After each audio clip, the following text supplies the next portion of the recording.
Welcome back, everyone. This is part 3, the final part for today, for Friday, October 25th, 2013. I'm Darko, and this is my website, Global Government News. The address is ggnonline.net. On YouTube, my channels are ddarko2012 and ddarko2013. And thank you for joining me today. I'm going to cover some weather modification and some conspiracy news, some environmental news, the rise of geoengineering. So the Independent is going to tell us geoengineering technologies are the stuff of Hollywood disaster movies, so it doesn't exist. Researchers have suggested sending a giant glass sunshade into space to reflect light, or you can just spray little metal particles and do the same thing that they're already doing. The eruption of artificial volcanoes, or spraying of sulfate aerosols into the stratosphere, dissolving mountains and putting remains in the sea. And least dramatically, perhaps filing the ocean with iron fillings to stimulate algae blooms. So it's been cool this week here in the Midwest, and they were kind of spraying the crap out of us. They were still, even with this cold, they were bringing this wet rain, and we even had some sleet. I don't want to call it snow, but it was kind of like sleet snow mixed between that yesterday. And I wasn't sure if it was being induced through the aerosols, but once it cleared, it started to break these clouds, I could see all the chemical clouds up there, being pulsed and stuff, so it was engineered. And again, today it was nice, it was beautiful, it was cool and crisp, and the sun was out, and there was puffy white clouds, and the sky was blue. Then, it didn't take long for them to get out there and start spraying the crap out of us. See, early morning, this is actually how it was. And then by morning, afternoon, they started spraying, and by the afternoon, we are engulfed in aerosols. So that was Friday. And here it goes at night, sweeping eastward, actually southward and eastward. So, and this is Saturday, which will probably be today for most of you. And then for Sunday, day 3, kind of cleared up in the south. Then by Sunday, Texas, Mexico, this whole area up here, the Central Plains, Northern Plains, are just getting slammed with these aerosols for Sunday, and then moving on into Monday. You have a big part of the country, half the country, including big chunks of Canada, that are being sprayed. So massive spraying going to be taking place this weekend, most likely. Not exactly sure how these guys are doing this, but from theweatherspace.com, but they seem to be nailing it. So you see articles like this, October 24th, the Arctic hasn't been this warm in 44,000 years, may even be longer. So we know that they're trying to go in the north for oil drilling and stuff. The Russians, everybody is. And, it's just funny because they're talking about all this melting and stuff that's going on. They said it's almost surely caused by greenhouse gases. And it adds, nothing else out there can explain it. Well, can you explain the spraying? Can you explain the pulsing, right? Actual pulsing of the North Pole? No, they can't, or they won't. They ignore stuff like this, where the Antarctic sea ice hit a 35-year record high. That's from September. These are the recent long-wave readings, i.e. Haarp, in the US, the UK, and Australia. And I think they're from the 21st, so they're little stale readings, but that was the UK getting Haarp pretty bad. That was in the US. They have these little building frequencies. This is the weakening. This is the strengthening. They like to do this a lot, too, to move all the aerosols that they're spraying to create fronts. We're talking about the second oarfish kind of washing up the shore dead, and we were talking about a possible, the big earthquake, the big Cascadia, I think it is, plates moving, causing a 9.0 earthquake and a tsunami. And scientists say that it's going to happen. They're pretty much due. Then I saw this article from the 23rd. Prehistoric looking alligator snapping turtle is not wanted in Oregon. The dinosaur of the turtle world, discovered by a fisherman, is the first of these invasive critters to be found in the state, and hopefully the last. There's a picture of it. So the first thing is that they're worried about the diseases it carries, so they euthanized it. They captured it and euthanized it. How it could threaten other populations. It says here that they're big clamping mouths could actually be a threat to humans. And the thing is why are they coming up? What's being done to manipulate the Earth, or what's the Earth doing to change that's bringing them here? And you always hear this stuff, that it's anyone's guess, but it's believed that it was released by someone who had owned the critter as a pet and released it when it became too large to care for. Lionfish invasion for the 21st, an unabated siege of the Atlantic. The venomous, this is on the east though. Lionfish is continuing its invasion of the Atlantic despite broad efforts to fish out the species. Again, it's not quite known how they got there. Some scientists propose that the fish were introduced there in the 1980s when aquarium owners near southern Florida dumped just a few fish into the water. Speaking of the North Pole, you have Russia in the Olympics. Olympic torch visits North Pole. Amazing photos. This is at night. What's interesting is it says here, a Russian nuclear-propelled icebreaker has brought the Olympic torch relay to the North Pole, and they first ever trip to the top of the world during the polar night. They said it took 91 hours and 12 minutes. Over less than 4 days, the ship covered almost 1,400 nautical miles, 15 miles an hour. Just in the conspiracy realm, there's some people that believe that the North Pole is actually kind of tropical, and there's a hole in it in the center. So this would kind of defy that. Again, that sounds kind of crazy, right? Like hollow earth and stuff. I'm not saying I believe it all, but unless I'm there, I don't know. And these pictures that they're showing us are at night, and there's not really a lot of people. So, were the things staged there? Somewhere in the northern Russia or something. It's like when you think about it, how you can't fly over there. There's hardly any pictures. I think it's Google Earth. Try looking for the North Pole and stuff. Keep it pretty secretive, which is enough reason to at least wonder.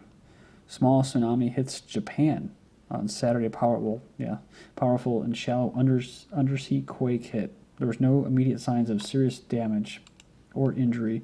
Fukushima readies for dangerous operation to remove 400 tons of spent fuel. I'll go back to that. Help wanted in Fukushima, low pay and high risk and gangsters. So this guy, he tells the story about going to Fukushima to take a job, at ground zero of the worst nuclear disaster. He lasted less than 2 weeks. He was recruited for a job monitoring the radiation exposure of workers leaving the plant in the summer of 2012, and instead he turned up for work. When he turned up for work, he was handcuffed off through a web of contractors assigned to his surprise to one of Fukushima's hottest radiation zones.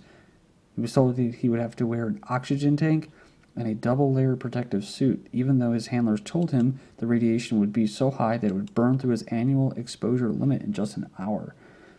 I felt cheated and trapped. I had not agreed to any of this, he said. When he took his grievances to the firm, they said that he was basically fired. Out of work, he found a second job at Fukushima, this time building a concrete base for tanks to hold spent fuel rods. His new employer skimmed almost a third of his wages, about $1,500 a month, and paid him the rest in cash in a brown paper envelope. Fukushima operator TEPCO is getting ready for its toughest and most dangerous cleanup operation. And next month in November, they'll try to remove 400 tons of spent fuel from its plant reactor number 4, claiming that any little mistake may result in a nuclear disaster. And it's going to actually start in November and go all the way to the end of 2014. It usually takes about 100 days, but it says here that initially they plan to take 2 years, but reduce the schedule to 1 year in recognition of the urgency. As even a minor earthquake could trigger an uncontrolled fuel leak. I found this article kind of funny. Norway, because you have Syria wanting to, they're getting their chemical weapons sites inspected, and they're supposed to destroy them. Norway rejects U.S. request to dismantle Syria's chemical weapons on its soil. When I heard this yesterday, I saw the article, I think it was yesterday or the day before, I kind of just like, are you kidding me, dude? Hey, Norway, you wanna destroy some chemical weapons up there? Possibly pollute your country and your people? Norway said on Friday soil was no longer an appropriate place to destroy a serious chemical arsenal. With the understanding of the U.S., we have concluded that it's no longer appropriate to consider Norway as a site for the destruction of the weapons. Say it's mostly due to the tight schedule. Everything must be destroyed by the middle of the next year. And he says here that he pointed out some of the obstacles, the absence of expertise and the lack of infrastructure needed for such a task. That's similar to this article right here. It says a common complaint in Fukushima is the project's dependence on a sprawling and little scrutinized network of subcontractors, many of them inexperienced with nuclear work, and some of them, police say, have ties to organized crime. And Greenland's parliament has agreed by a single vote to open self-governing territory up to mining sectors dominated by China and Australia. They're giving the green light for uranium and rare earths mining. Suave manufacturers being sued after this keratin, I'm not sure if I pronounced that right, straightening treatment, basically a hair straightener treatment, made users' hair melt and fall out in clumps. They contain well-known ingredients as well as substances that emit formaldehyde. It was introduced in 2011, only to be discontinued in 2012. Shouldn't be too much of a shocker here, but a report saying that foster children receive too many medications. One kid called it the brainwash pill. Some said it made them put on weight or provoke teasing from schoolmates when they were called to the nurse's office. One foster child said that the meds the doctors prescribed deadened all feelings, taking away what it means to be a kid. He said, I couldn't eat, I couldn't move. It was like I was in a full-body straitjacket. Kind of a weird change of direction for the FDA. They want tougher rules for painkillers like Vicodin. It recommends tighter restrictions for painkillers with hydrocodone. It says doctors won't allow phone-in prescriptions to pharmacy. Instead, patients would need to present a written prescription, and they would get fewer refills. They said that this is a major policy shift. Interesting. It says the DEA's long push for the move, citing growing abuse of the drugs, but groups like the American Medical Association, the AMA, which probably works for the pharmaceutical companies, represents them, have been leery of making it harder for patients to get relief. You know, and the crazy thing is the people that really need it. I knew someone that had their, broke their leg really bad. He was in tremendous pain, and they just weren't giving him enough pain-killing medicine. Like, almost as if, like, telling you, screw you. It wasn't strong enough, and then, they didn't give him enough. Because they thought that he was, abusing it. And first, FDA wants safety standards for pet food. Move designed to prevent scares like 2007 Chinese crisis. If passed to be the first of their kind the agency has ever implemented, covers sanitation, hazard analysis, and manufacturing practices. They said they've been pushing feed safety for a number of years. It finishes up by saying the one thing that they won't be able to do is the jerky problem. FDA, because they don't know, they say. The jerky treat's still killing dogs. They asked veterinarians and owners to help in the years-long outbreak. Nearly 600 dogs have died. 3,600 gotten sick. Basically, these treats are coming out from China. They think that it's basically a toxin. That's something that they're not used to dealing with in North America. A lot of those treats are irradiated. I don't know, maybe it's that.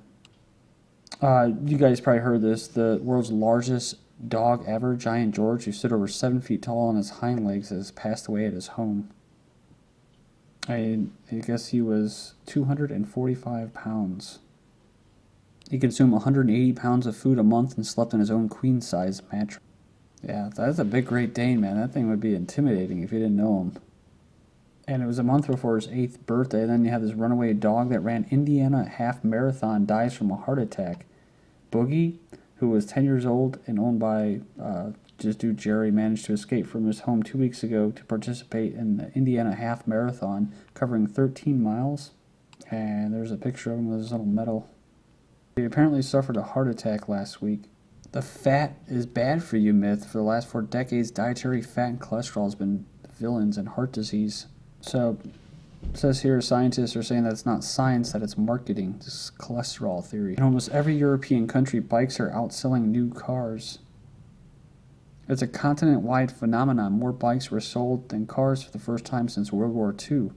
And lastly, woman forced to strip and serve jail time for overdue ticket. She basically lost the ticket. She says despite those missteps, she also says she never expected a late fee or a penalty to land her in jail.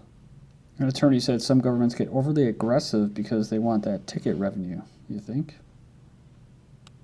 They actually throw pizza parties for the most tickets written. Thank you.